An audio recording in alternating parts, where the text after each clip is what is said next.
Namo tassa bhagavato arahato samma sambuddhassa. Namo tassa bhagavato arahato samma sambuddhassa. Namo tassa bhagavato arahato samma sambuddhassa. Homage to the Blessed One, the Worthy One, the Supremely Enlightened One. Homage to the Blessed One, the Worthy One, the Supremely Enlightened One. Homage to the Blessed One, the Worthy One, the Supremely Enlightened One. Buddham saranam gacchami, Dhammam saranam gacchami, Sangham saranam gacchami, Dutiyampi buddham saranam gacchami, Dutiyampi dhammam saranam gacchami, Dutiyampi sangham saranam gacchami, Tatiyampi buddham saranam gacchami, Tatiyampi dhammam saranam gacchami, Tatiyampi sangham saranam gacchami. Sadhu, sadhu. So, we pay homage to our teacher from for teaching us the Dhamma of the Supreme Buddha. Sadhu, sadhu.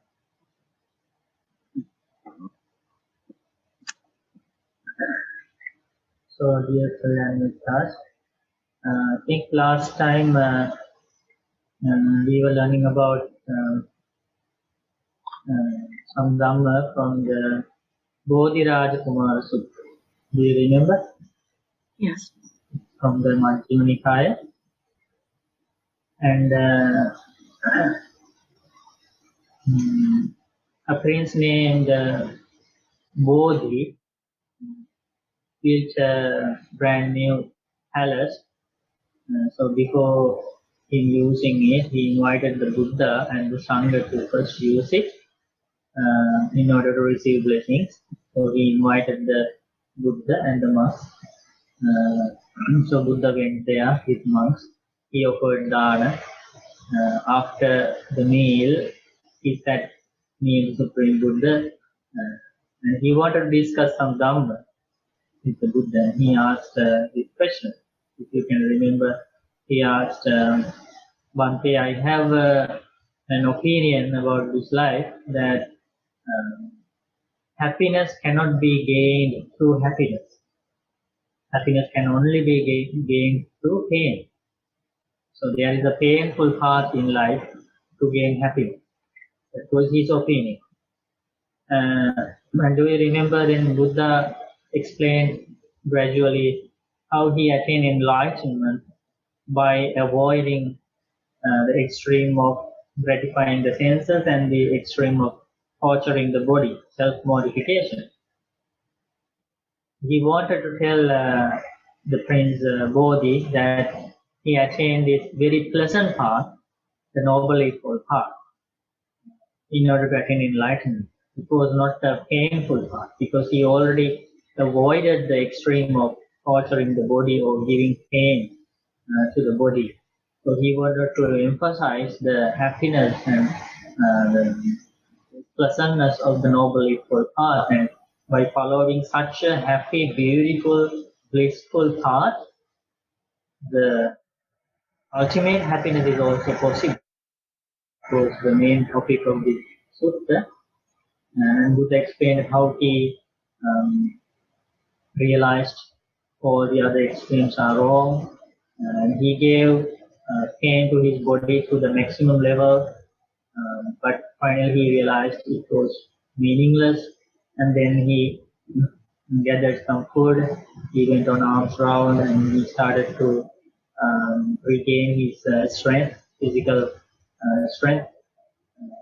And finally, he started meditating. Using breathing meditation, he developed jhanas. I can share that sutta again, and so we will continue today from that point on. Yeah, so here, if you can remember, Buddha taught Prince Bodhi that after eating solid food and gathering my strength, quite secluded from sense pleasures, secluded from unskillful qualities, I entered and remained in the first jhana, second jhana, third jhana, fourth jhana. When my mind had immersed in samadhi like this, I extended it to a recollection of past lives. I recollected many past lives. Do you remember that? For the first time in life of the Buddha, as the Buddha to be, he was able to see past lives. And with that, he realized this is not the very first time we have been born into this world. We have had so many lives into eons and eons. And as I recollected my manifold past lives with features and details, this was the first knowledge which I achieved in the first watch of the night. Ignorance was destroyed and knowledge arose. Darkness was destroyed and light arose, as happens for a meditator who is diligent, keen, and good. So Buddha gained the first knowledge of the triple knowledge, Avijja. And what is that knowledge? The knowledge to see past life. Secondly, Buddha realized his knowledge of karma I extended toward knowledge of the death and rebirth of sentient beings. With divine eye, Dibbachakku, he saw beings passing away and being reborn, inferior and superior. Some beings are beautiful, some beings are ugly. Some beings are born in happier destinations like human world, heavenly world. Some people are born in miserable places like hell, animal world, ghost world. I understood how beings are reborn according to their deeds. And that was a very important knowledge because before Buddha was born into this world, before he became enlightened, the ordinary belief was that there is a creator God or Brahma, supreme Brahma, who would create beings, who would decide happiness and pain. But with this second knowledge, for the first time in the whole world, even the Brahmas, even the higher gods, Devas, didn't have this understanding. And so this is a remarkable understanding. He realized this is not an act of a created God or a supreme Brahma or a higher God. These beings experience different kind of feelings. Some beings are beautiful, some are ugly, some are rich, some are poor, some are powerful, some are weak. It is not because of an external person decision. It's solely because of own action, being the own action. Good actions being good karma, punya karma, leads to happy rebirth and happy feeling. Punya vipaka, unwholesome actions, evil actions lead to miserable rebirth in the lower world and leads to painful feelings. This was a remarkable discovery of the Buddha first time. For the first time in the world, Buddha realized many things with this knowledge to see how beings die and take rebirth according to their karma. We learned about that. And Buddha was explaining that to Prince Bodhi, and this was the second knowledge which I achieved in the middle of the watch of night. And third knowledge, so that was the second knowledge of the super knowledge, and the third one with his jhana, fourth jhana, he was in the fourth jhana still. I extended it to knowledge of the ending of defilements, because Buddha realized when he saw these uncalculable times of past lives, experiencing the same thing, and he realized how many times we cried in past life at the death of our father, mother, brother, sister, son, daughter, husband, wife, loved ones, relatives, friends. We cried a lot every time when we were born, and it is only in the human world. We have been reborn in other places as well. So every time when we shed tears, Buddha said it was a stream of tears. With, that much of tears we shed in this long journey of samsara, and that stream of tears is greater than the water in the great ocean. That's how long this cycle of rebirth, and it's very important to understand this. So then Buddha realized this is not the action of an external person who sends us here and there to this world and that world. It was our own karma. And Buddha realized this journey is very risky because we don't know what kind of karma we are going to make next. Because it depends on the environment, it depends on the people who are around us, it depends on the views we are holding. So it depends on so many other factors. So it's a very risky journey, kind of very dangerous. So he realized the only way for lasting happiness is to attain enlightenment, attain nibbana, and which is the absence of craving, eradication of craving and defilements of this mind. That is why he wanted to extend his mind towards the ending of defilements, as you can see here, ending of defilements.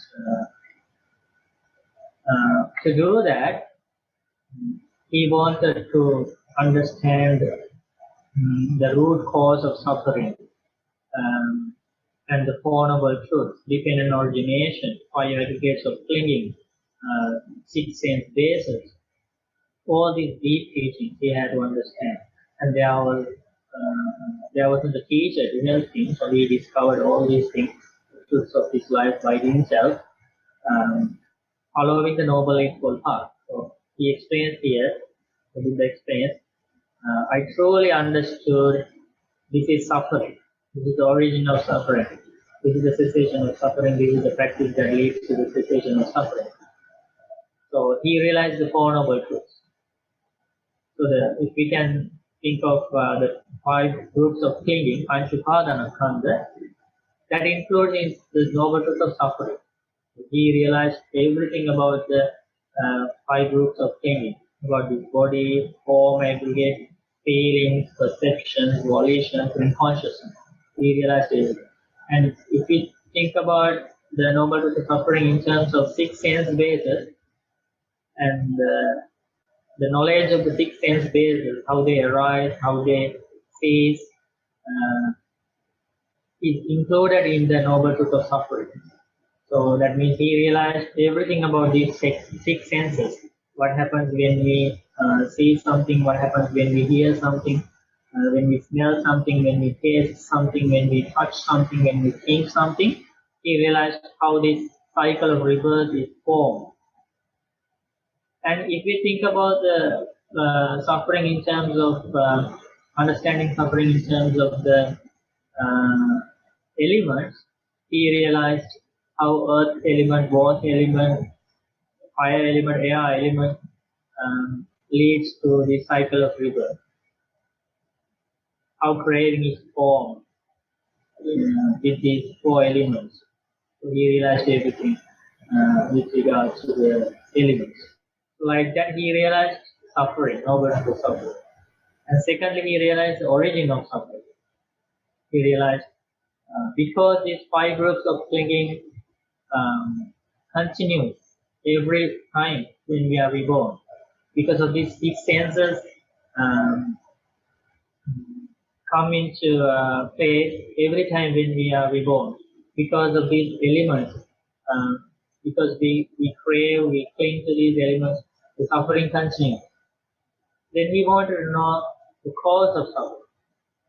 And we realize the cause of suffering is craving, and this craving arises based on cause and effect mechanism, which is called Paticca. So that is the dependent origination. So that is included in the second noble truth, cause of suffering. So clearly, please understand the dependent origination, the arising of causes and conditions, that is included in the second noble truth. That's why we learn more about the dependent origination. That's why we learn in detail the dependent origination, because it is when we understand the dependent origination, that means we are understanding the cause of suffering. So I'm explaining these things because sometimes people, it's not clear for some Kalyanamittas why we learn five aggregates of training, why we learn the dependent origination, why we learn the elements. So we need to understand why we need those things, why we need to learn those things, and when we understand dependent origination, what are we going to understand? When we understand the six sense bases, what are we going to understand? So very clearly we have to understand, as I explained before, knowledge of the five groups of thinking, knowledge of the six sense bases, knowledge of the dependent origination, knowledge of the elements. These things are included in understanding the noble truth of suffering. And when we go to the dependent origination, rising of causes and conditions, we understand the cause of suffering. So Buddha realized one by one. So we can learn in details about the rising of suffering, causes and conditions when we learn on the Sutta. I am mentioning here briefly. And then Buddha realized, oh, because of these causes and conditions entirely support this samsara, this cycle of rebirth, this journey continues.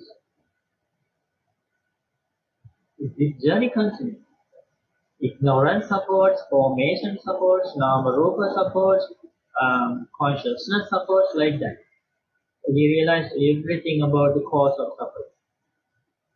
And thirdly, Buddha realized, okay, in order to stop this cycle, these links of the dependent arising should be broken. Because there is always a link for the effect. There is a cause for the effect. So aging and death, pain, grief, sadness, this is the result. Right now we are experiencing this is the suffering. And Buddha realized that is an effect of a cause. The cause is birth. Jati paccaya jara marana. And birth, and that is the first link. And so this is how Buddha asked us to concentrate on the dependent arising. It's not starting from ignorance, but starting from the present result, aging and death. So we go backward from the current problem. Current problem is aging, sickness, death, crying, grief, sadness. The suffering is the current problem. So we start with a very clear link. And then we need to contemplate the cause of this suffering. That is, as Buddha explained, that is birth. We understand depending on birth, the suffering arises. If there is no birth, there is no aging, there is no sickness, no dying, no sorrow, no lamentation, no pain. So this is the first link. And the birth is the cause of that link. But when we go to explore the second link of the dependent arising, the birth becomes the result, effect. And there is another cause for birth. What is that cause? That is karma. That is karma. Bhava pacchaya jati. Our action is the cause of rebirth. Our actions decide where we are going to be reborn next. Our karma. So like that, Buddha realized if we achieve the cessation of karma, there won't be any birth. There will be the cessation of birth. And like that, he investigated the cause and effect mechanism. And then the bhava, the arranging of karma becomes the effect, and the cause for that is clinging, right? So, upadana paccaya bhava.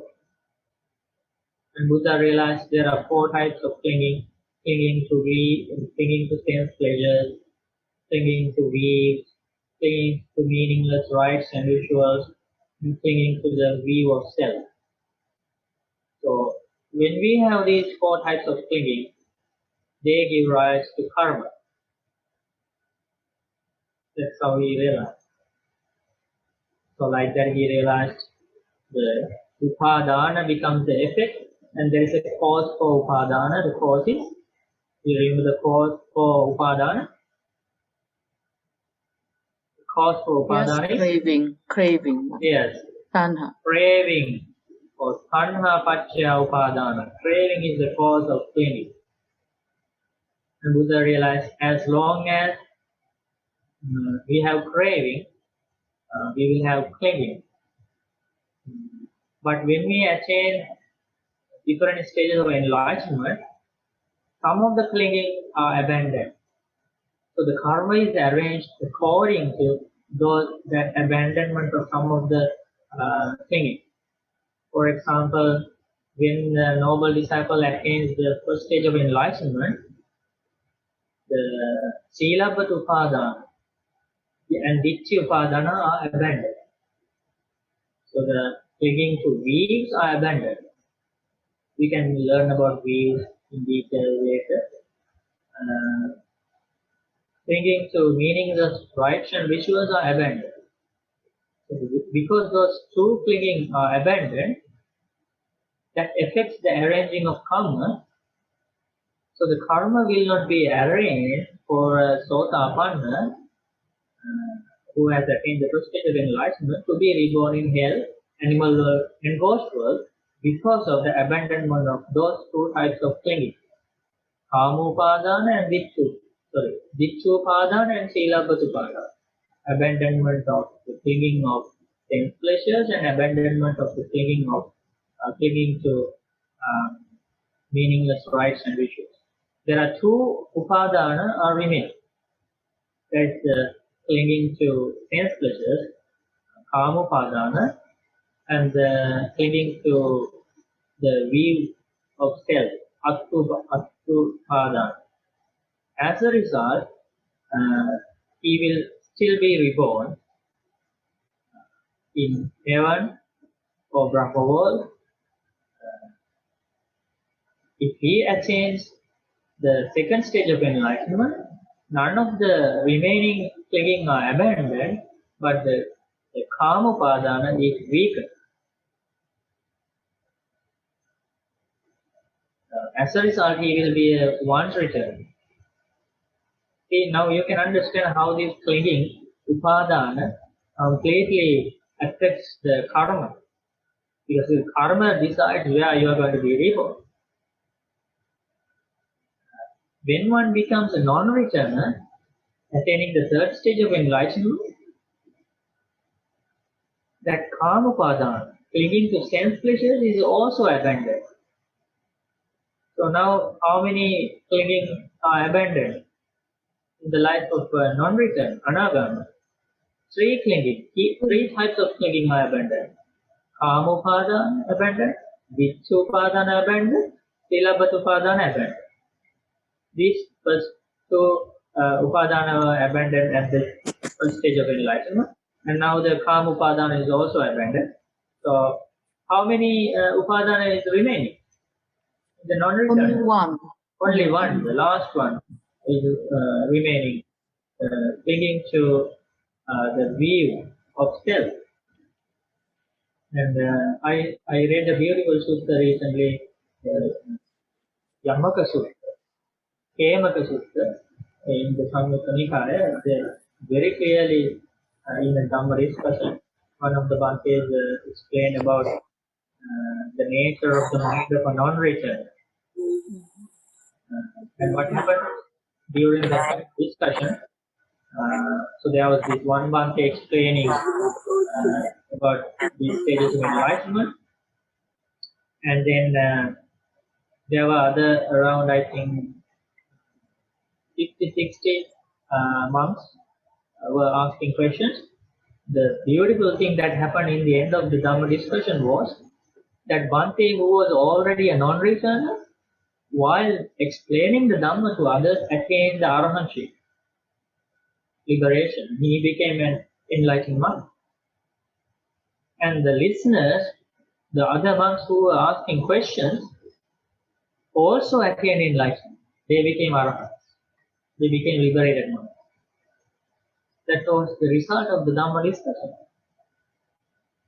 We can read that sutta in the Kemaka, sutta in the Samyutta Nikaya, Khanda Samyutta, in the section of aggregates, groups of 5 groups of thinking. We can do that sutta also one day. It's a very deep sutta, very beautiful sutta. That's how powerful this Dhamma discussion. While discussing the Dhamma, they attain calming meditation, they develop vipassana meditation, 4 foundations were fulfilled, all the spiritual faculties developed and attain the liberation. So like this, the clinging leads to arranging of karma. And then clinging becomes the effect, craving becomes the cause. So the craving leads to clinging.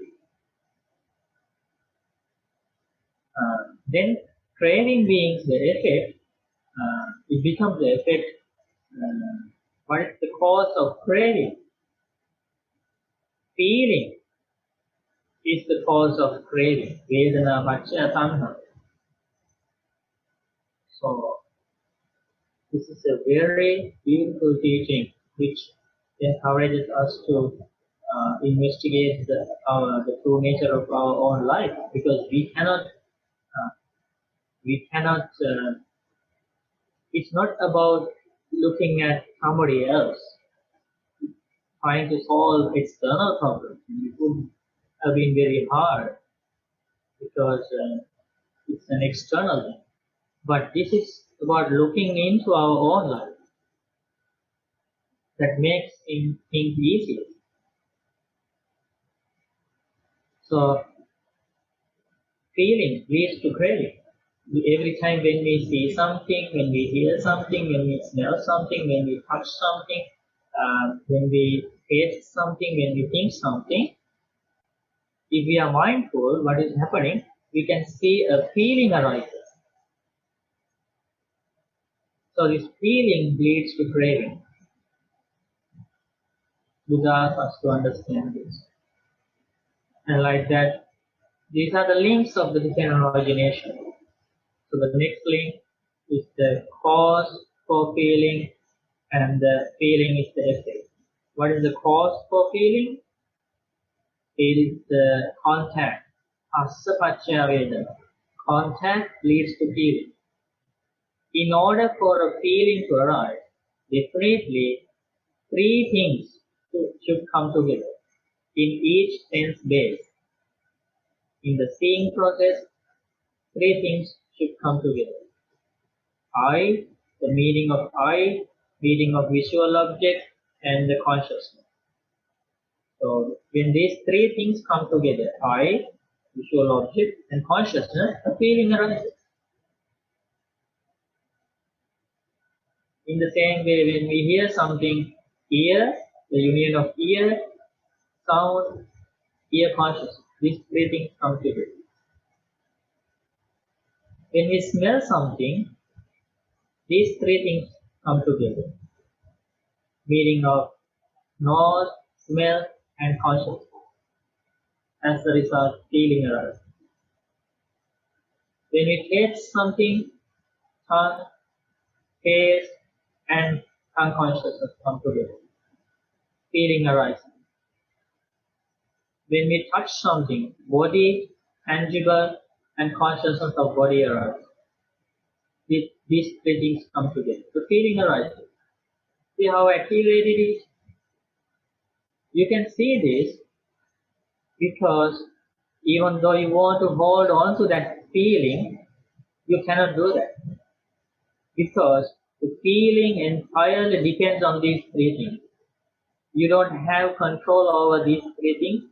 No one has control over these three things because these three things are impermanent, subject to change and condition.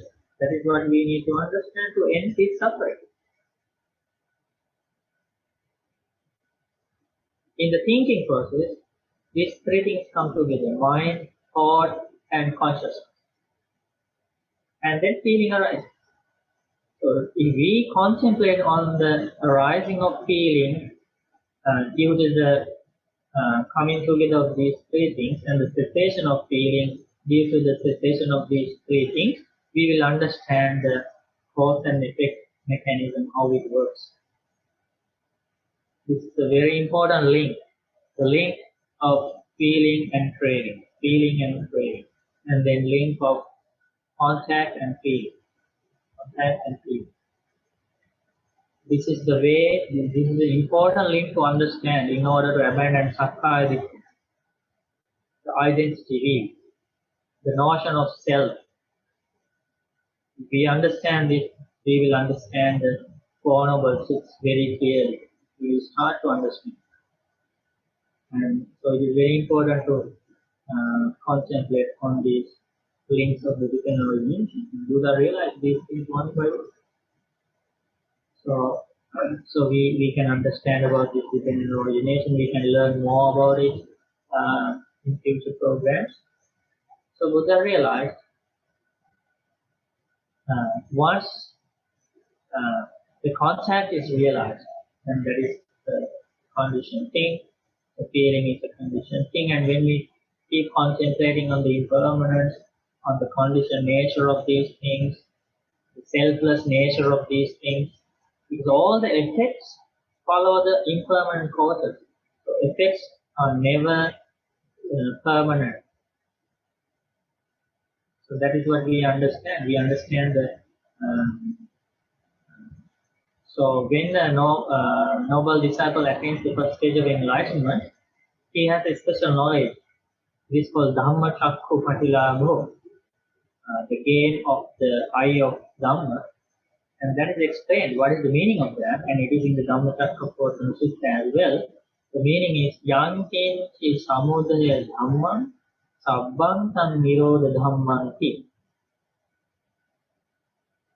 Yankinchi Samudaya Dhamman Sabbantam Nirodha Dhamman. Whatever arises due to causes, all of that ceases with the cessation of those causes. That is a specific knowledge of a Sotapanna. Whatever in this world has an arising has a cessation. That means everything that has been born will die. Whatever has come to being will come to an end. So that's a very specific knowledge of a Sotapanna. That is called Dhamma Chakku, eye of Dhamma. That means he understands the impermanence of everything. And that knowledge comes to him with the contemplation of the dependent origination. That is why in the Pancha Bhaveda Sutta, Supreme Buddha teaches Anathapindika The day you understand the dependent origination, as a result of understanding these links of the dependent origination, when you see these four factors of stream entrance of a Sotapanna, you can think of yourself that you have finished rebirth in lower worlds, in hell, animal world and God. You are a stream entrance. You will attain Nibbana in maximum of 7 lives. Buddha one day taught Anathapindika the importance of understanding the dependent origination in order to become a Sotapanna. So now you can understand how important it is for us to understand the noble suffering, cause of suffering, cessation of suffering, and finally Buddha realized. So he realized everything, all of these by himself for the first time in the world. That's why you cannot learn about this from other books or from other previous teachers. Only the Buddha realized this. Very deep things, very subtle things of life, but very important. And finally Buddha realized this is the practice that leads to the cessation of suffering. And he realized if each and every link supports the next effect of the dependent origination, I need to find a path to cut off each and every force. Then only the link will be broken. So the only path he saw which is able to do that is the Noble Eightfold Path. So that becomes the fourth Noble Truth, the path that leads to the cessation of suffering. So he realized the Noble Eightfold Path, 8 factors of the path, he developed those, and with the help of the Noble Eightfold Path, he realized these are the defilements, this is the origin of defilements, this is the position of defilements, this is the practice that leads to the cessation of defilements. Awesome. Knowing and seeing like this, my mind was freed from the defilements and sense of sensualities, desire to be reborn, and ignorance. When it was freed, I knew it was free. This is beautiful. This is how our Buddha becomes a fully enlightened teacher. I understood rebirth is ended. Hina jati. The spiritual journey has been completed. Vusitam brahmacharya. What had to be done has been done to end suffering. Atankaraniya. There is no return to any state of existence. Naparani sattaya vipajanati. This is the final life. Buddha realized. This was the amazing movement, most extraordinary movement in the world. For the first time, even the Brahmas didn't know the way to end suffering. Devas didn't know. Very wise humans were in the human world. They didn't know the path to end suffering. This is the very first time a human being, extraordinary human being, Acharya Manusya, realized the path to end suffering and attain that liberation, ultimate happiness of life, Nibbana, for the first time in the world. So this was the third knowledge which I achieved in the last workshop tonight. So sitting under the Bodhi tree in India, this would achieve these 3 knowledges, and that is called Trividya, triple knowledge, Vidya. That's how he became a fully enlightened Buddha. How fortunate we are to listen, to learn about such an extraordinary human being, right? Understand our TV and because it's not just asking people to place confidence in somebody or to praise somebody. It's a very wise, analytical, comprehensive path. It's just not praise or thanking or whatever. It's just a very wide scientific solution to end suffering. We are very lucky. We are very lucky. So we are very grateful to this Supreme Buddha teaching and the concept. the most precious gems in the world. So dear Kalyanamitas, if you don't have questions, now we can move on to the next part of the Sutta. And Buddha is still teaching to Prince Bodhi. Prince Bodhi. He eagerly is listening to these things from the own lips of the Buddha. So I like to give Kalyanamita the opportunity to read the next paragraph. Everybody else can listen, then we can discuss more. May volunteer to make good karma of reading the word of the Buddha. I will read one thing. Okay. Start. Then it occurred to me, this principle I have discovered is deep, hard to see, hard to understand, peaceful, sublime, beyond the scope of reason, subtle, comprehensible to the astute. But people like attachment.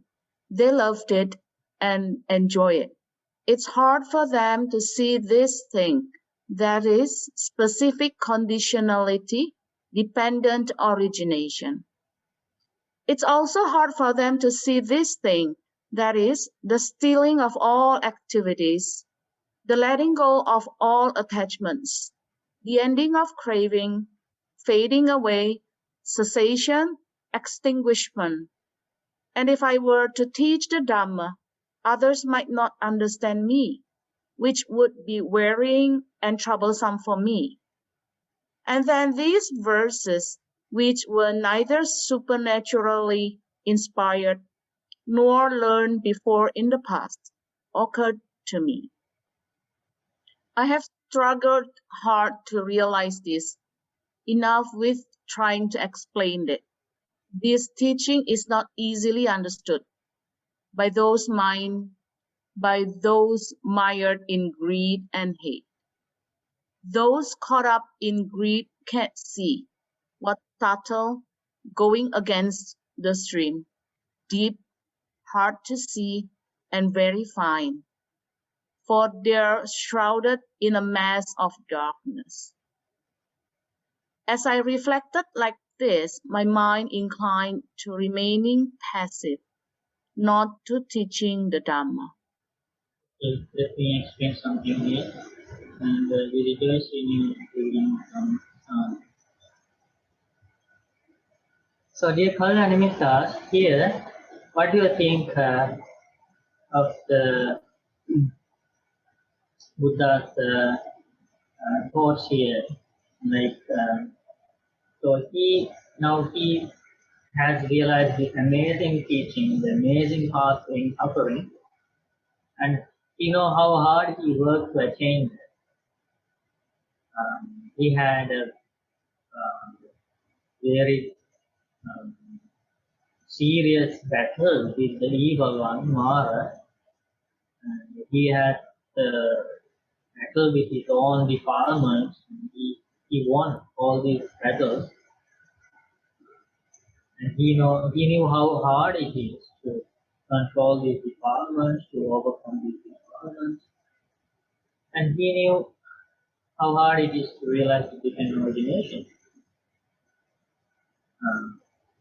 The principle means the Dhamma I have discovered is deep, hard to see, hard to understand, peaceful, sublime, beyond the scope of reason, utter, comprehensible to the mind.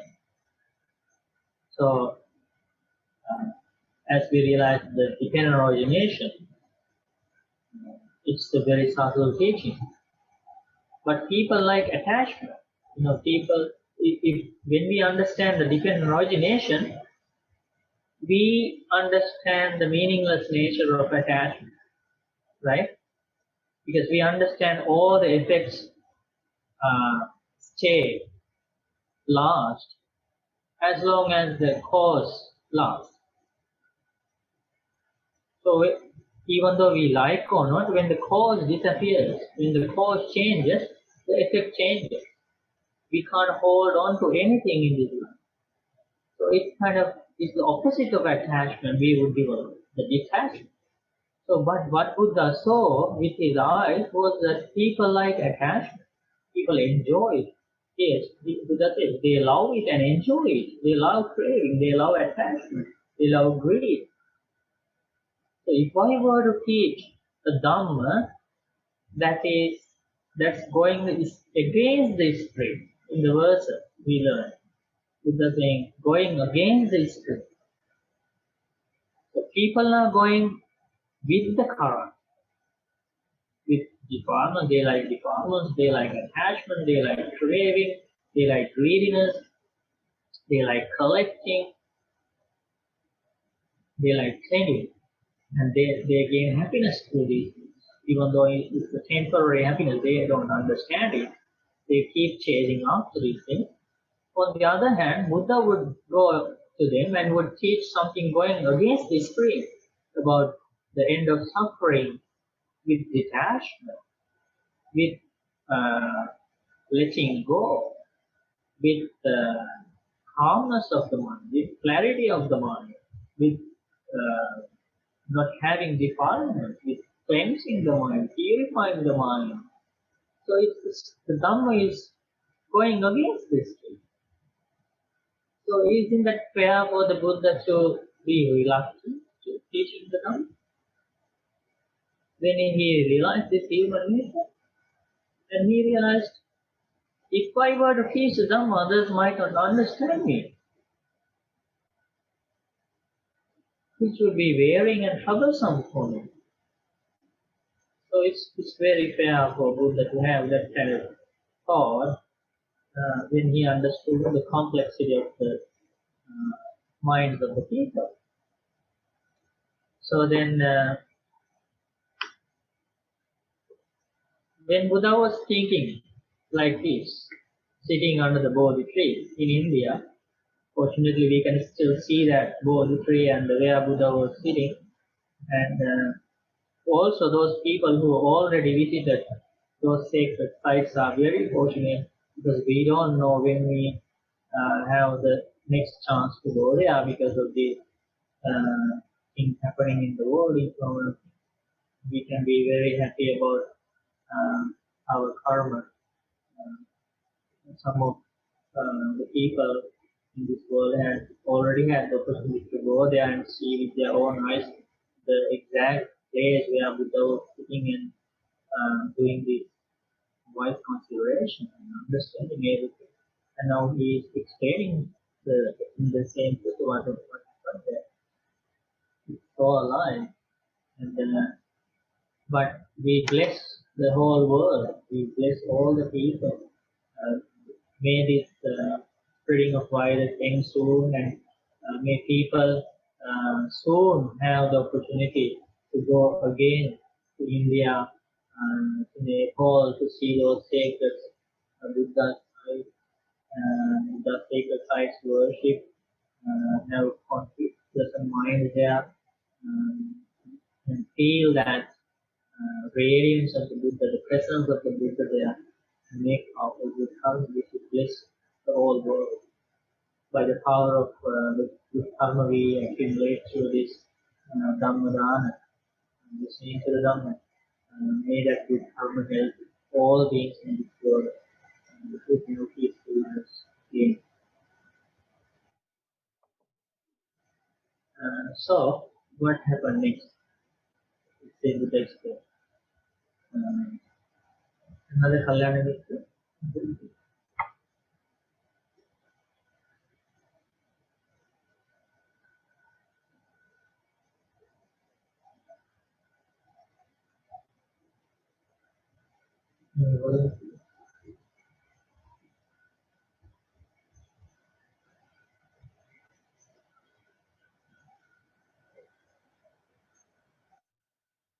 I can read, Bante.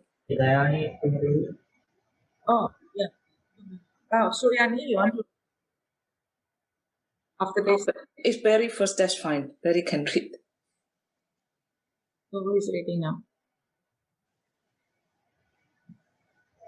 Go ahead. Okay, I'll read.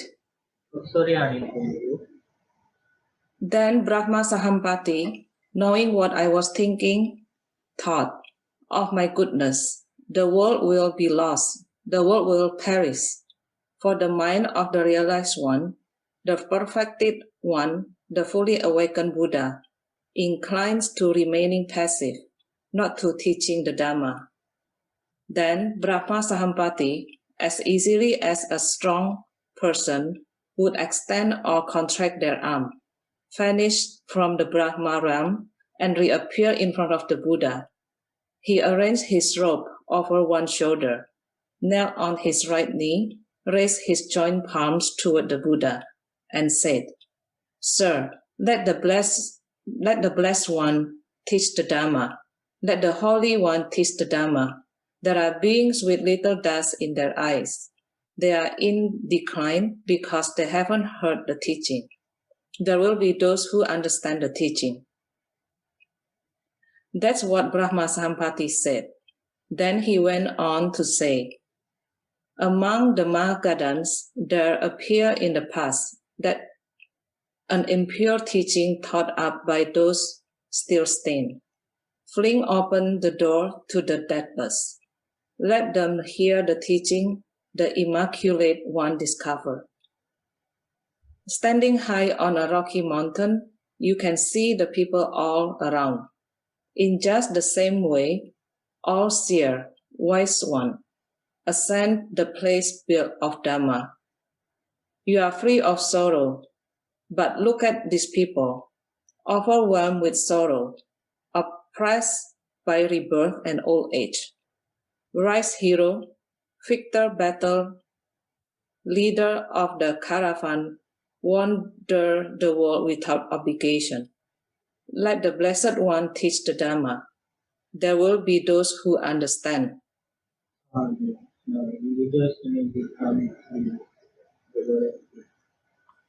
You see the beautiful words here, right? The Brahma Sahampati inviting the Buddha to teach the Dhamma, and that happened in the appearance of every Buddha. And it's the natural law that Brahma from the higher heaven, higher God, would invite the Buddha. So special things, special incidents which took place in the life of the Buddha normally happen with communication. So that is what is happening here. So the Brahma Sahampati, do you know about Brahma Sahampati, about his past lives? Do you know? Brahma Sahampati was a monk in a previous Buddha's dispensation. He became a monk and trained under a previous Buddha. And that monk's name was Sahaka monk. And he was a non-returner. He passed away as a monk and took reborn in the Brahma world. And there he was called Brahma Sahampati. So when a Buddha attained enlightenment, all the powerful beings who can read others' minds and were waiting for this. And they saw how Buddha was practicing extremes, torturing the body, and finally avoiding those extremes. And they saw what was going on. They saw Buddha was meditating under the Bodhi tree, and they were reading the mind of the Buddha and Brahma Sahampati. Out of compassion for the whole generation of humans and devas, came to invite the Buddha. That's what we learned here. Buddha explained about it, how it happened, and he invited the Buddha to teach the Dhamma.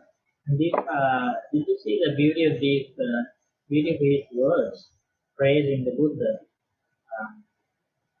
Fling open the door to the deathless. Let them hear the teaching the Immaculate One discovered. Standing high on a rocky mountain, you can see the people all around. In just the same way, all seers, wise one, has sent the palace built of Dhamma. So Buddha is living in a palace that is not built by bricks, cement and concrete. That palace is built of Dhamma. That's how he invited the Buddha. You are free of sorrow, but look at these people overwhelmed with sorrow, oppressed by reproach old age. Christ hero, victor in battle, leader of caravan, that means the person who guides the other people. It's a synonym for let the Blessed One teach the Dhamma. There will be those who understand. And that's how that invitation can work. Let's say Buddha, whether Buddha accepted the invitation or rejected the invitation. What do you think? If he accepted it, let's see from his own words. Okay? So who's going to read it? Can I read, Bante? Okay, Ryan is going to read. Then, understanding Brahma's invitation, I survey the world with eye of the Buddha. Because of my compassion for sentient beings and all sentient beings with little dust in their eyes, and some with much dust in their eyes, with keen faculties and with weak faculties, with good qualities and with bad qualities, easy to teach and hard to teach, and some of them seeing the danger in the fault to do with the next world, while others did not. It is like a pool with blue water lilies, or pink or white lotuses. Some of them sprout and grow in the water without rising above it, thriving underwater. Some of them sprout and grow in the water, reaching the water's surface. And some of them sprout and grow in the water, but rise up above the water and stand with no water clinging to them. Then I replied in verse to Brahma Sahampati. Flung open are the doors to the deathless. Let those with ears to hear decide their fate. Thinking it would be troublesome, Brahma, I did not teach the sophisticated, sublime Dhamma among humans. Then Brahma Sahampati, knowing that his request for me to teach the Dhamma had been granted, bowed and respectfully circled me, keeping me on his right before vanishing right there. That was one of the happiest moments in the world. Devas, wise devas were so happy, but none of the humans knew what was happening in the world at that time. Still, Buddha was sitting under that Bodhi tree. None of the humans from the human world did not have any idea, They were going to schools, they were earning money, they were hunting, fishing, they were raising kids, they were fighting, they were doing all these ordinary things, no idea about the appearance of the Buddha. But everybody needed a solution for lasting happiness. Sometimes it occurred to them, oh, there is the end of this suffering in our life. But there was no solution in the world. Now a solution has appeared in the world, but nobody knew except the devas. They were so happy. So did you understand how Buddha realized the nature of human beings here? I surveyed the world with the eye of the Buddha. That's the special ability of the Buddha. That's called Buddha Chakku. Buddha Chakku, eye of a Buddha. And especially because of karuna, because of my compassion for sentient beings. Because he already has escaped from suffering and he knew that very clearly for his final life. There is no more suffering in the future for him. He is not going to be reborn. He is not going to suffer in the world again. It's only because of Karuna now he is going to share that with life. And here when he saw the nature of the minds of the human beings and Devas, what he realized was, did you see this little dust in the eyes? Actually the meaning here is with little defilements in their minds. Some with much defilements in their minds, some with little defilements in their minds. Some with keen faculties and some with weak faculties. That means some people can develop faith faculty, energy faculty, mindfulness faculty, concentration faculty, and wisdom faculty rapidly. They have keen faculty. And some of other beings have weak faculties in terms of spiritual faculties. And he saw some beings have good qualities, some beings have bad qualities. And he saw it's easy to teach for some people, it's difficult to teach for some people. In this world, some people live seeing the danger of wrongdoing, and they are afraid of rebirth in a bad world. They have that in their hearts. Some people don't care. The Buddha realized there's different types of people in the world. The simile is like different water lilies or the white lotuses in the pool, in the pond. Right? That he learned about that. And Buddha decided to teach Dhamma. Amatasta Dwara. To plunge open are the doors to the deathless. Let those with ears to hear desire their faith. That means you should come with confidence in the enlightenment of the Buddha to gain benefits of this teaching. So that's how Brahma Sampadi invited the Buddha, and Buddha accepted the invitation of the Brahma Sampadi and decided to teach the Dhamma. We pay homage to the Supreme Buddha with limitless compassion, the most compassionate teacher, who decided to teach the truth of life, the Dhamma, to all beings. So I'd like to give an opportunity for all the Kalyanitas to ask questions. If you have any questions so far, anything related to this sutta or anything you want to ask about the life of the Buddha, about the propagation of the Dhamma, if you have any questions before we learn the next part of the sutta. Yes, Bhante, I do have a question. Maybe if you can comment or question. So like in the sutta, Buddha say, let the ears, something, can I go back to the sutta, Bhante? Yeah, those with ears Yeah. come to listen with the faith. Yes. It is like, let them decide their spiritual faith. So we don't, like, my interpretation, like, we don't need to go to them, explain to them that this is the true teaching, this is the Dhamma, this is the way of living.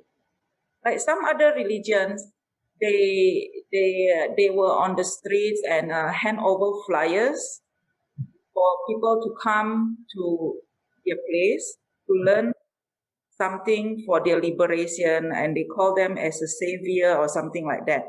But I don't see the Buddhist monks do that, or even the Buddhists do that, like encourage people to come to the Dhamma, listen to Dhamma, and practice the Dhamma for their happiness and their liberation.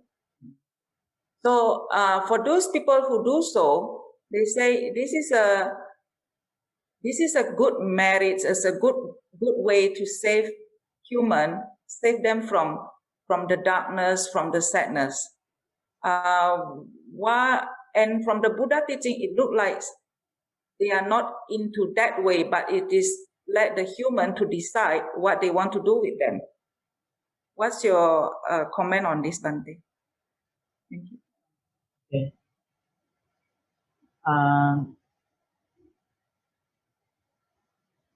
I think we can see when Buddha first attained enlightenment and he taught the Dhamma for first for the monks, Panchavagya monks, and then he addressed the first group of monks, and they were all arahants. I think about 60. After that there were 1,000 monks. So he invited and he advised all the monks, go and teach the Dhamma out of compassion for people. Charata bhikkhave charikam. For monks, travel everywhere. Charata bhikkhave charikam. Bahujana hitaya, bahujana sukhaya, attaya hitaya sukhaya, devamanusana. Out of compassion for people, for gods and humans. They say the bhikkhave Dhamma. Go and teach the Dhamma to different villages, to towns, to countries. Go and teach the Dhamma. Buddha even told those first group of monks not to go. 2 monks should not go in one way, one path, to one village, because at that time he did not have that many disciples. So he wanted to give like maximum help for people. So only one monk should go to one village, that he would teach everybody in that village.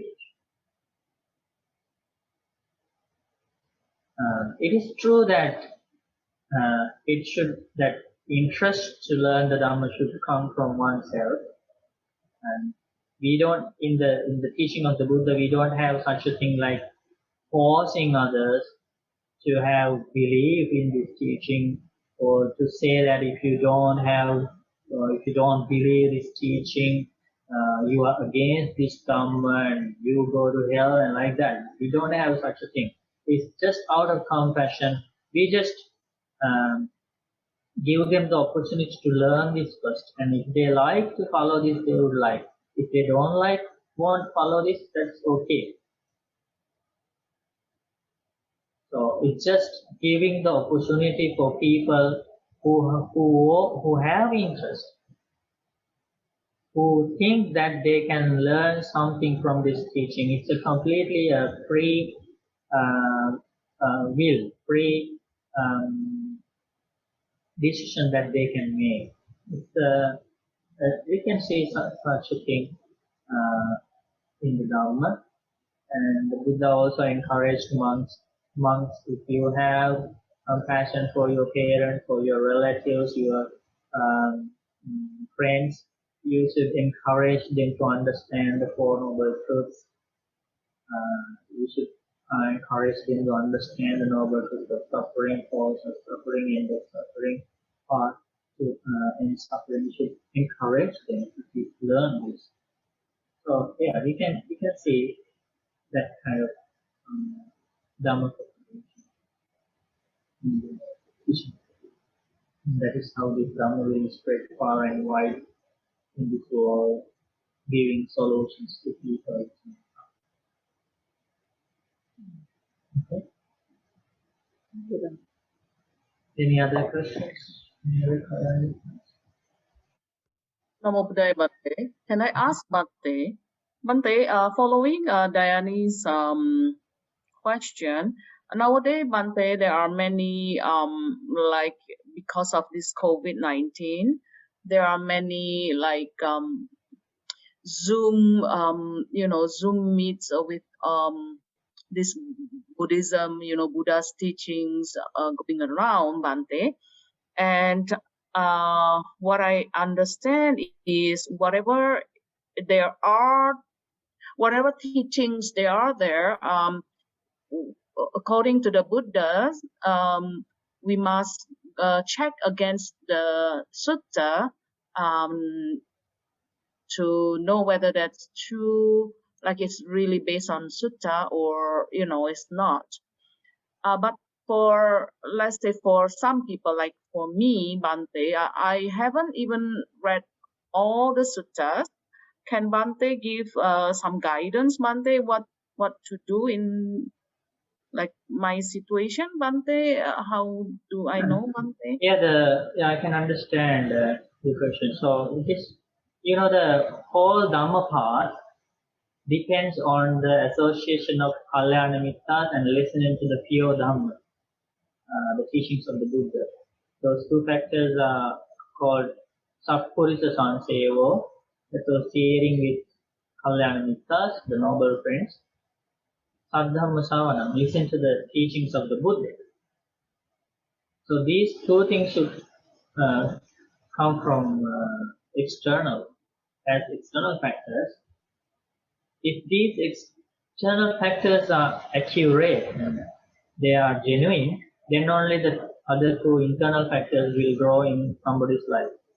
The third one is Yoniso Manasikara, contemplating the Dhamma that you listen. And the last one is practicing the Noble Eightfold Path, Dhamma Dhamma Patipada. So if we don't get to listen to the original teaching of the Buddha, the pure teaching of the Buddha, then even though we contemplate or we think according to the thing that we hear, it will not develop our wise consideration. As a result, we will not be able to follow the Noble Eightfold Path. So all these factors are interconnected. So before Buddha's passing away, Buddha said monks would say things as the Dhamma. I heard this from the lips of the Buddha. I was in the presence of the Buddha. This is what the Buddha said. Even when monks say that, Buddha taught monks, nuns, lay people, male people, female lay people, you have to be careful. Even though they say that they heard it from the Buddha himself, you have to be careful. You have to learn it well and check against my original teachings. And that is preserved in the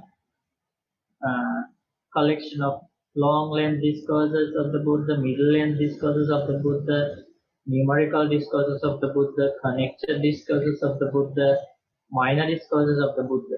Tīga Nikāya, Majjhima Nikāya, Anguttara Nikāya, Samyutta Nikāya, Khuddaka Nikāya. You have to check against my original teachings. If what that monk said comes along with my original teaching, you should say sadhu and rejoice in the word of that monk, thinking, oh, this monk teaches the Buddha's teaching. If that monk's words or teaching go against my original teachings and they do not match with my original teaching, you should put that aside, thinking, oh, this monk has misunderstood something and this does not match with the Buddha's original teaching, and you should put that aside. You should not follow that. So, since we have an advice from the Buddha like that, it reminds us that we should be very careful with what we are going to accept as the teaching of the Buddha, because it's totally affects our progress of the Dhamma. So, to do that, it's true that you need a very thorough understanding about the original teachings of the Buddha. So That's why you should associate with Kalyana Mittas, learn more Dhamma, ask Dhamma questions, get clarified things. It's this kind of a process.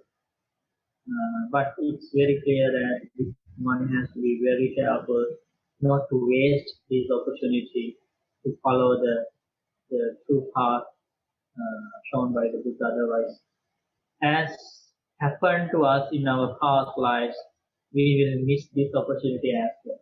Because the faith in this Dhamma path, the confidence, energy, mindfulness, concentration, wisdom, these 5 spiritual faculties entirely depend on listening to the pure Dhamma. If these 5 spiritual faculties are increasing little by little because of listening to the true Dhamma, they can start dying and disappear little by little from the day we start to accept something wrong in the name of the teaching of the Buddha. So we have to be very careful whether we listen to the true words of the Buddha, whether we use our wise consideration based on the true words of the Buddha. Because these 5 spiritual faculties are all about our Dhamma path. Saddha, Virya, Sati, Samadhi, Panya. Confidence in the enlightenment of the Buddha, energy to abandon unwholesome qualities, mindfulness about the true nature of life, unification of the mind on a wholesome object, 4 foundations of mindfulness and wisdom, knowledge of the Four Noble Truths. These are conditioned things. Condition means they start to grow in our life as a result of causes and conditions. The causes and conditions here are associating with noble friends, listening to the pure Dhamma, wise consideration, so and so forth. So don't think that they are permanent. That means don't think that, okay, now I have some Shraddha, some energy, some mindfulness, some Samadhi, my meditation is going well, I have some wisdom, so there is no danger for me, I am safe, so I can listen to anything, I can live with anybody, I can live with any good friend or bad friend, nothing will happen to me because I have these 5 factors. We should not overestimate ourselves like that because these 5 things are conditioned. Conditioned by our environment, conditioned by our friends, conditioned by our hearing, what we listen to, conditioned by our view. So always we have to be very careful in terms of developing these spiritual faculties. Yes. I think everybody can understand the importance of learning the full Dhamma. Thank you, Bhante. Any other questions? Bhante, this isn't just a reflection, not a question. This is one of my favorite parts of the Buddha's life. I have a lot of gratitude that he decided to teach. It's very beautiful. It's very inspiring. I always find this very inspiring. It's Buddha's limitless compassion.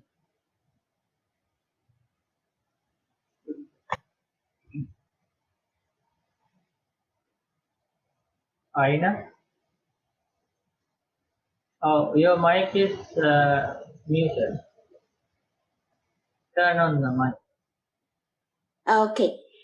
Nama Buddhaya Bante. Now, Buddha, I am in Toronto as a poor. Yes, welcome back to Toronto. And thank you very much. We are grateful that we believe Bante is very tired, but still love to teach Dhamma for us. Okay, my question is talking about the Kalyanamitta. I want to understand better the meaning of this word. I'm thinking this way. In the society, we have many Buddhist friends. We practice in the different. Some friends practice in Mahayana, some practice Theravada, some practice Jain, some practice Vajrayana, So, can I consider all of people who practice in the different way as a Kalyanamitta, or only the people who practice in Theravada who learn the pure teaching of Buddha is the Kalyanamitta? How to understand the real meaning of Kalyanamitta? Thank you, Bhante. So according to the Sutta, Buddha explains in the Vyaggapada Sutta, there is a person in a village or a town who has confidence in the enlightenment of the Buddha, Shraddha, who has virtue, who keeps precepts, Sila, and who has a good Dhamma knowledge of the Buddha's teachings, Sutta, and who is generous, Chaga, who practices generosity, and who is wise, understands the Four Noble Truths. So these are the main good qualities of a Kalyanamitta. And Buddha teaches, if you meet somebody in a town or a city with these 5 qualities, Shraddha, Sila, Sutta, Chaga, Panna, you should associate with him. You should imitate him. You should follow his good qualities. That's how Buddha explains about the Kalyanamitta, association of Kalyanamitta. So when we go to the very first factor of a Kalyanamitta, confidence in the enlightenment of the Buddha, okay? Faith. If we understand the enlightenment of the Buddha, we can see very clearly what is the enlightenment of the Buddha and what he wanted other people to achieve. We can learn all these things very clearly. And when we explore all the teachings of the Buddha, we can see there is one message which came about as a result of his enlightenment. So, meaning of the placing confidence in the enlightenment of the Buddha means that we respect the enlightenment of the Buddha. And what was the message given by the Buddha to this world is that we are in a long journey of samsara. And you have to understand the Four Noble Truths as soon as possible and escape from this world. To do that, you have to be an arahant. You have to be a liberated disciple. So that was a very clear message coming from the original teachings of the Buddha. And you can never find even a single sutta of the Buddha encouraging people to follow him as an example, to be a Buddha like himself. You cannot find even a single word of the Buddha encouraging others to become Buddha. So, respecting the enlightenment of the Buddha, placing the confidence in the enlightenment of Buddha means placing the confidence in that word of the Buddha. And if you think, if somebody, friend, thinks that, no, I don't want to be a follower of the Buddha and to become a liberated disciple, an arahant, I want to be like him. I want to be a Buddha like him. Can you see that contradiction? So that is how we understand the meaning of placing confidence in the enlightenment of the Buddha and disrespecting the enlightenment of the Buddha. That's only one example. So that's why we have to understand the clear message of the Buddha. And then we can understand if some of the friends follow the clear message of the Buddha, okay, they respect the enlightenment of the Buddha. And they have a good understanding about the enlightenment of the Buddha, and this is a good friend to associate with. Just is that one example. Okay? There are other examples as well. And how we understand? By always checking against the message of the book. Buddha gives different in suttas, you can see that message. Okay. Thank you, Bante. Bante, my son is reading this book. Okay, that's a powerful book. Yeah, so he come across to page 197 about, I think this is in line with the Aina's question. The sentence say, therefore, to take up Mahayana views in place of the Theravada teachings is akin to seeking aluminum jewelry while already possessing gold jewelry. So he was a bit disturbed of this sentence, like the way he interpreted, like belittling Mahayana, and he, how to explain to him, Bante? Yeah, anybody who wants to learn about these different schools of Buddhism, it's better to understand the history. Okay. It's better to explore the history and how things evolve, how things happen, how these different schools of Buddhism split and came about. It's better to understand. So it is very obvious that in the present world that the philosophers or the scholars or the people who do research have come to a very clear conclusion that the Theravada Buddhism is the original words of the Buddha, and Mahayana came about 500 years after the passing of the Buddha, and they have a very clear conclusion about that and how it happened. So it's better to understand the history, learn the history, and how these different views came about, different schools formed. It's just a kind of a broad understanding about history. So not by reading just one book or one sentence, it's not, it's better to ask them to be patient and gather more knowledge. And that is very important. Without kind of criticizing somebody or jumping into conclusions, we need to gather more information. Maybe your son just read that part about comparing different schools of Buddhism, but he needs to learn more. He learns to gather more knowledge. And when we gather more knowledge about different time periods, about history, about different conflicts which took place along the path, and the reasons behind splitting into different schools, and how they spread into different places of the world, to China, to Japan, to Cambodia, to Burma, and like that. We need to gather more knowledge about what happened in the history of propagation of Dhamma. When we understand more knowledge, it's better to have equanimous mind. If we don't have gathered much knowledge about history, it's better to have a equanimous mind and patient mind about things always.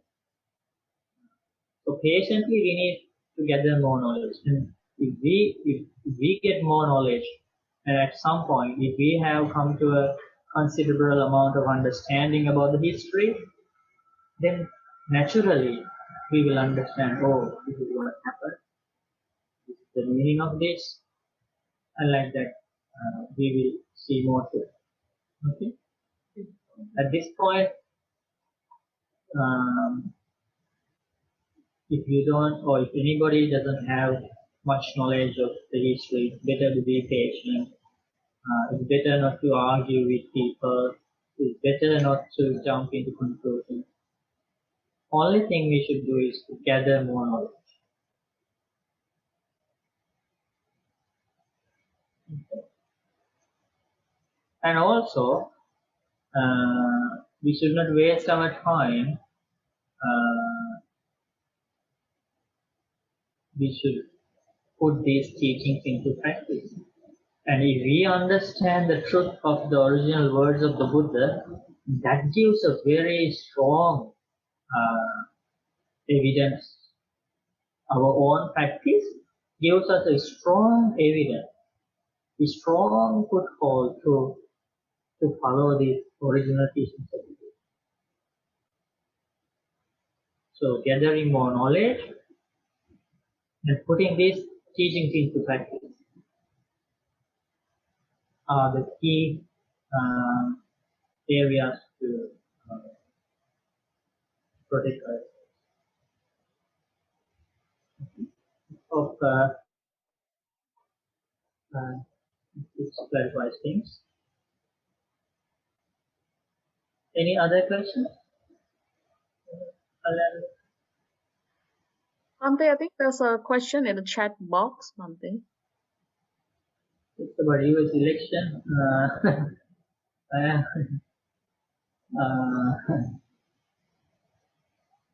Can others also see the chat box? Yes, Bante, everybody can read, Bante.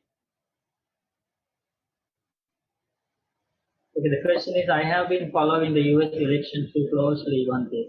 I have been craving for a victory over greed, but craving is still craving, even if it seems to be in a good direction. Any comment on managing seemingly righteous craving? Thank you. So, righteous craving, there is a righteous craving in the Dhamma. That's not for a president to elect or things like that. Righteous craving in the Dhamma. Okay, so one thing we need to understand about presidency or rulership, or somebody who is the head of a community, it's in the Dhamma, okay? It's in the Dhamma. It's explained very well in the Dhamma. And Buddha teaches, if a human being or a god, if somebody becomes the head of a community, in our words, the president of a country, or somebody who rules a community, Buddha teaches he is appointed as a ruler, as a governor, as a authority. It's because of his karma. Buddha teaches there needs to be powerful good karma to become the chief of a community. So whoever is elected, and if that happens, righteously, with the will of the people, it's a powerful good karma of that individual. Buddha teaches that comes to a man or a woman. Actually, this is explained in the Nidhi Khanda Sutta. Nidhi Khanda Sutta. The treasury of merit, treasury of good karma. That is in the Buddhaka Nikaya, the minor collection of the minor discourses of the Buddha. Nidhi Khanda Sutta. Buddha teaches if a man or a woman has practiced generosity and good qualities in his or her past lives, that is the result, that is the reason, that good karma is the reason to be the chief or the ruler of a community. So, because we learn Dhamma like this, about karma and result, when I see somebody, especially as Bhante, when we see somebody becomes the president of a country or somebody becomes the ruler or the chief of a community, instead of being jealous, instead of insulting a human being, as Bhante, we tend to rejoice in his achievement, thinking, oh, this is what Buddha explained, the power of good karma. If we go around and if we say, okay, vote me for president, right? How many people vote for us? Even for a small community, we go there, we step into a stage and start talking. How many people will listen to us? Do it. If you want to see your good karma, do it. it's only very rare, right? It's very few people in this world have that good karma. People have different types of good karma. Maybe somebody has good karma to become a leader of a group, but he doesn't have good karma to realize the Four Noble Truths. Right? It varies. Right? Somebody doesn't have the good karma to become a president of the country, but he has the good karma to realize the Four Noble Truths and end his suffering. Different types of good karma, but no matter what kind of good karma, it's good karma. It is the hard work of that man or woman coming from past life, trying to practice some good quality. And through the Dhamma, when we try to see things through the Dhamma, it makes us so happy. We develop appreciative joy of somebody's power, somebody's authority, somebody's talent, somebody's fame, somebody's wealth. That's called mudita. In the Dhamma, it's mudita. So as Kalyana Mittas who listen to this Dhamma frequently, I like to encourage you, whether you represented any kind of party or political side, after somebody is selected by the majority of people, we need to forget about our views and things, and we should not keep insulting individuals. We should try to see the good karma of somebody. Okay, we should try to rejoice in the good karma of somebody. It's same with if somebody is beautiful, if somebody's voice is very sweet, if somebody has very good talents in sport, different skills, all these things are because of the good karma.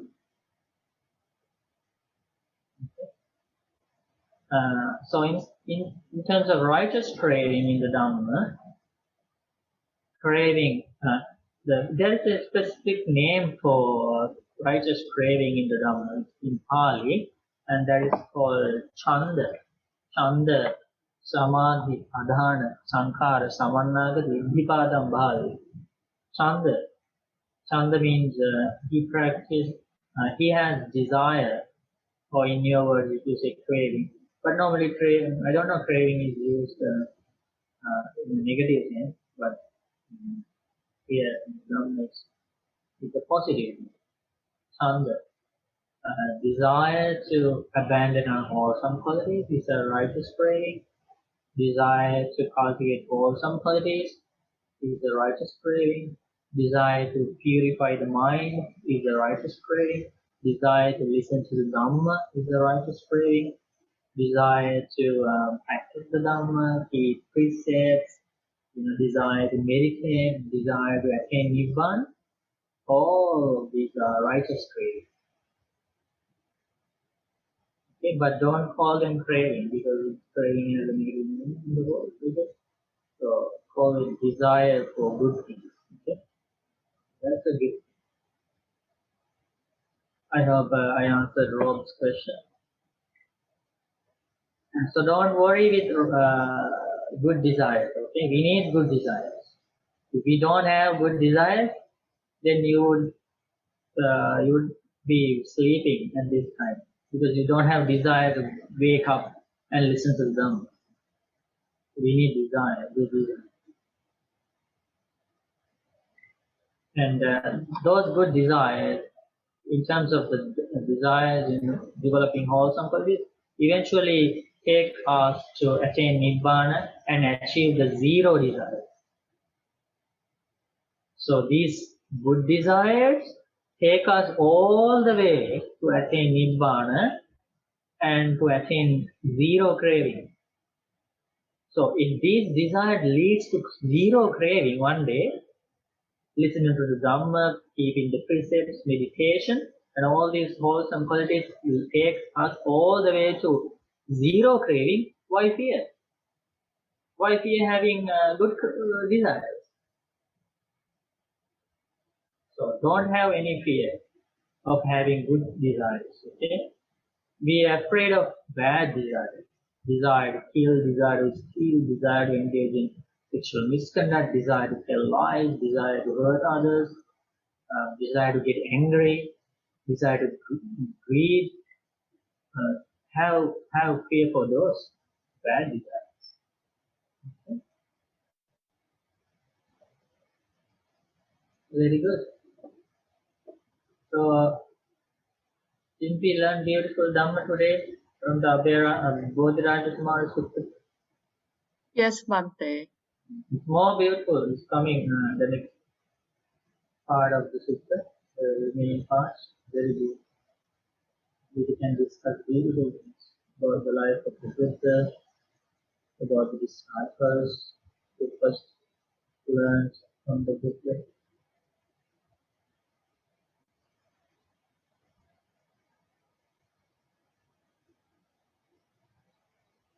Any other questions?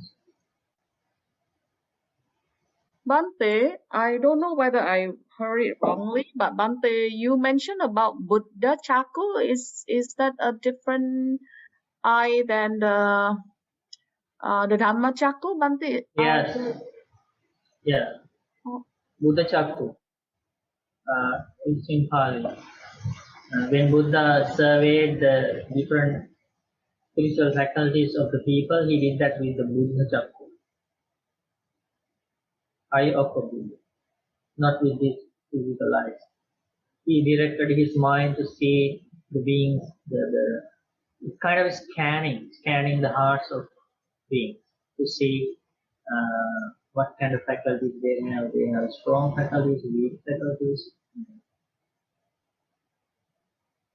but Bhante, the Dhamma Chaku is the one that when we attain Sotapanna, that's called Dhamma Chaku, Bhante. Yeah, that's called Dhamma.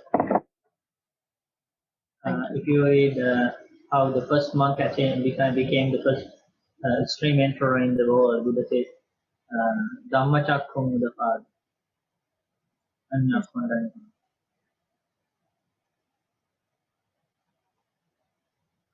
Thank you. I think we have some new friends as well, new Kalyanamittras. If you have questions, you are welcome to ask and don't be shy or afraid. Everybody here are on the path, practicing good qualities and very helpful, kind Kalyanamittras. Bhante, our friend Aga, actually, she's from Poland. She's joining us from Europe, Bhante. Okay. Yeah. Nama Buddhaya. Namaste. Namo Buddhaya, Namo Buddhaya. We appreciate your interest in the teaching, and we bless you. May you follow the path peacefully and attain lasting happiness. So we have a question here. Bhante, I am new to the program. I was just wondering if you touch a bit on fear, how to handle this emotion. So fear means bhaya.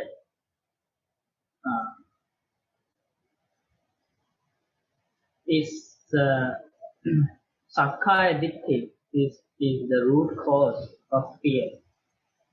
That means strongly holding on to the notion of self. I will explain you a very beautiful sutta of a fearless life. Then you will understand how to become fearless. So this 7-year-old monk was kidnapped by a group of robbers. Okay. And in India, some of the robbers believe that if you do human sacrifice for a god that they believe the present, that God will be happy and help them to do their robberies easy.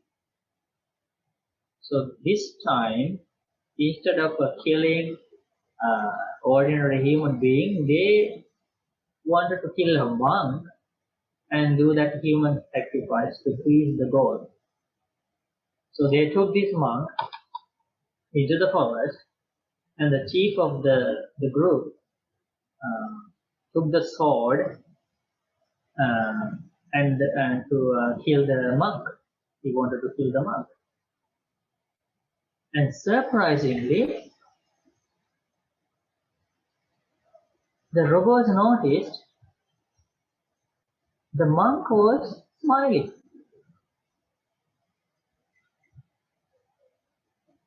And the chief of the robbers was shocked. He got shocked and he stopped his action. He put the sword back and asked, "Why are you smiling? Previously, we brought very rich people here, very powerful people here. When we were about to kill them, they cried hard. They pleaded for their life. They said, we will give everything to you. Please leave me go. Please release me. I will give everything to you, my entire wealth to you." They pleaded for their life. And now we are about to kill you. You are smiling. The previous people are screaming with fear. You seem very fearless. And the little monk, age of 7, okay, he explains, oh dear man, I don't have a sickness called death. I am fully cured. I don't have that fear, that sickness called death anymore. If you need my body for something, take it. If you want to kill me, kill me. I am not angry at you. I have freed from everything. And they didn't know that that monk was liberated monk. Even though he was 7 years old, he was an Arama.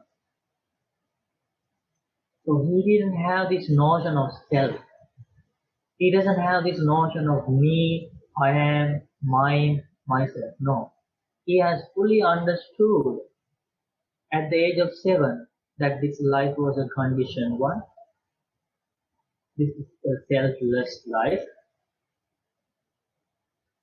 Everything in this life arises on dependent reason. There are impermanent causes and conditions. This body is subject to aging, sickness, and death. Anybody can do anything to this body. And this body is a part of the nature. The hard things will go back to the earth. The liquid parts of this body will go back to the water. This fire is a part, this heat of the body is the part of the fire element in the nature. The air going through this body is a part of the wind of the nature. There is no mind here. There is no owner to this body. Like that, he already has understood the deep teaching of the Buddha. As a result, he has abandoned the view of self. And the robbers got shocked and they all knelt down in front of this amazing monk, little monk. And they said, I also need a life like you. You have a fearless life, a life that doesn't have fear even at the death, the moment of death. They needed a fearless life. They said, please teach the Dhamma, teach what you understand about your life. Have you made your life like this? People all over the world, we see people are shivering, shattered by this fear of life, fear of death. The people are crying. People are distressed because of this life. We want a life, fearless life. We want to face death fearlessly like you. We want to face death smiling like you. And they said, okay, then you should go to my teacher. the Gautama Buddha. And there were 500 robbers there. The monk took all of them to the Buddha. They became monks and they all became arahants.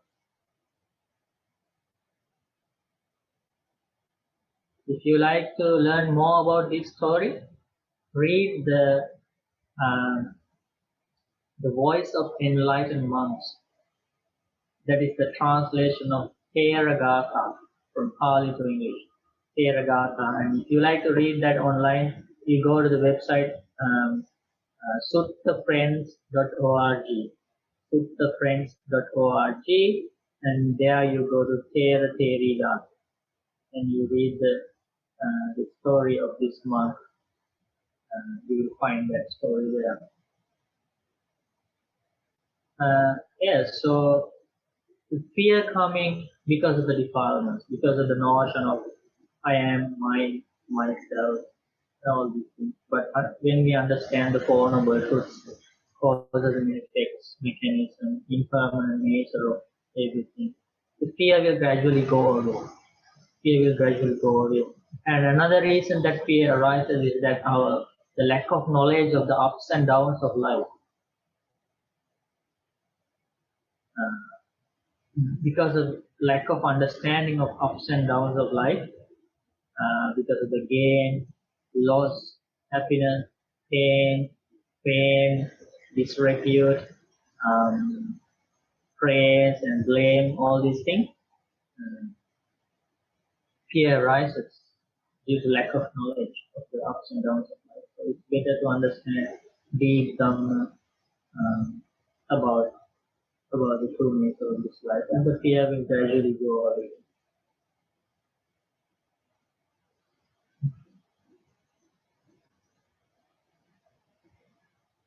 Do you like to be a fearless person like that monk? Everybody likes to be fearless, right? So like Buddha did not fear anything, enlightened monks did not fear anything. So the only answer or the solution is to attain enlightenment. That's the path to fearlessness. So attaining enlightenment is the path to fearlessness, is the path to deathlessness, is the path to sorrowlessness. It's the path. There are people like that. There were people like that in the world. Even though it's very rare to see such kind of people, there were people. We can learn about those. We can read about those people who did not have any fear, any sadness. Buddha did not cry through his entire life as the Buddha. Arahant monks did not cry when they were separated from loved ones, when the people insulted them, when they did not have food or whatever. They always had that balanced mind, equanimous mind to accept whatever is offered to them. They had an equanimous mind at praises and insults, with envy. They are all like that. The beautiful world of enlightenment.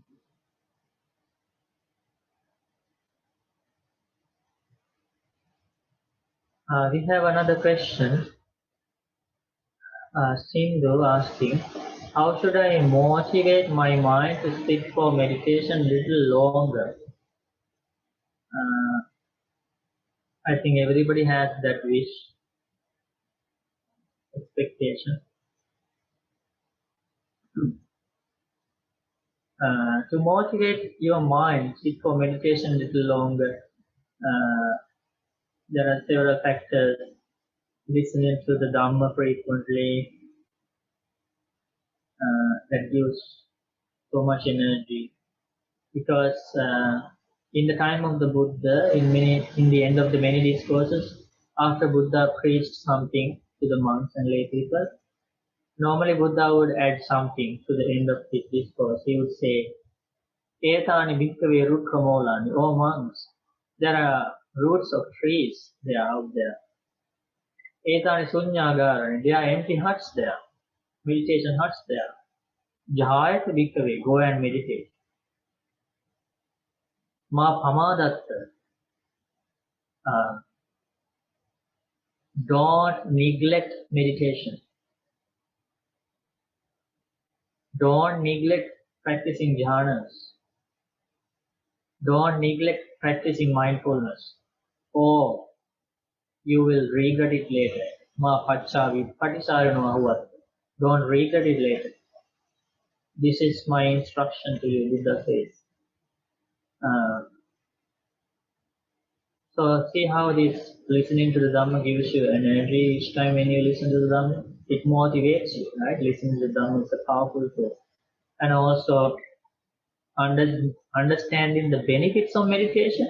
If you reflect that, if you reflect frequently on the benefits of meditation, because Buddha says there are three types of karma in this world. Kaya karma, that means karma that is generated by bodily activities. Vachi karma, karma that is generated through our words. Mano karma, karma that is generated through our mental activities. Buddha teaches out of these three types of karma, the karma that is generated through mental activities, example meditation, is the most powerful karma. So during meditation, if you do loving kindness meditation, if you do impermanent meditation, if you do breathing meditation, any meditation mentioned in the Dhamma, you at that time you are collecting the powerful good karma in your life. So if you reflect on the benefits, advantages of meditation like that, if I can use my human life to gain powerful good karma, how fortunate I am. Like that, if you reflect on the benefits of the karma arranged during the meditation, it will motivate you. While walking, sitting, in any posture you can meditate.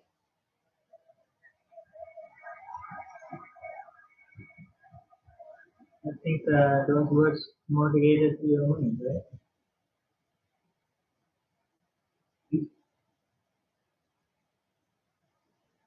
So as Buddha concludes some of his discourses encouraging his followers to go and meditate, I would also in the Dhamma talk today, the Dhamma discussion today, encouraging you to meditate. Okay? Practice mindfulness.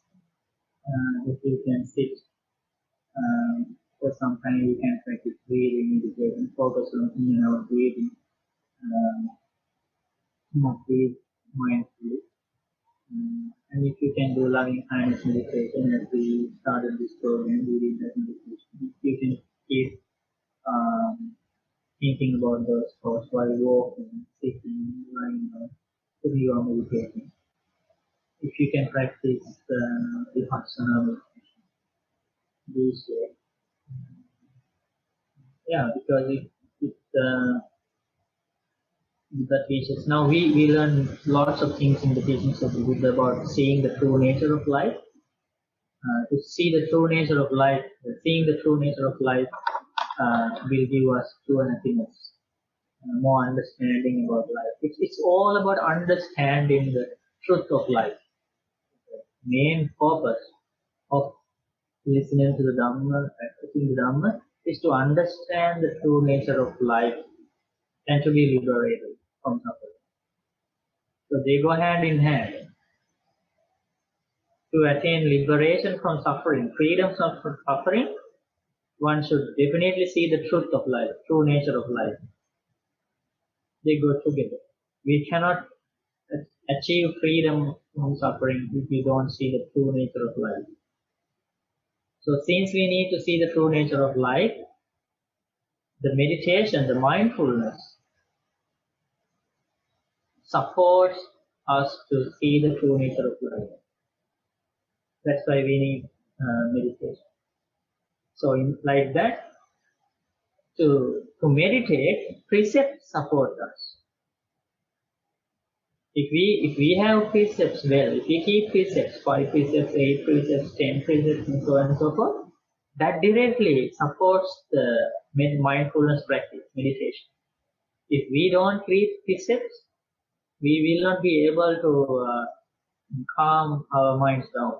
Because with a regretful mind, if we hurt somebody, with our bodily actions, verbal actions, if we read something unrighteous, unwholesome, then it will bother us during meditation. So like that, Sila helps us, precepts. Mindfulness helps us. And seeing the true nature of life helps us. And that's how we one day go to the liberation of suffering, freedom. Right? So now, try to practice mindfulness, as mentioned in the Mahasatipatthana Sutta, discourse on the mindfulness practice. You can see many types of meditations there. You can always read that sutta. That's a very famous sutta. If you type Mahasatipatthana Sutta or the discourse of the Buddha about mindfulness, you can read that sutta. Very clearly the meditation techniques are described there. You can practice those and develop the path little by little. So I bless all these Kalyana. May you follow this Dhamma path peacefully and little by little try to see the true nature of this life by purifying the mind, cleansing the mind. And may you one day be able to see the Four Noble Truths in this life and attain freedom from aging, freedom from sickness, freedom from death, freedom from grief, pain, and freedom from all suffering. Nibbana. Sadhu. Sadhu.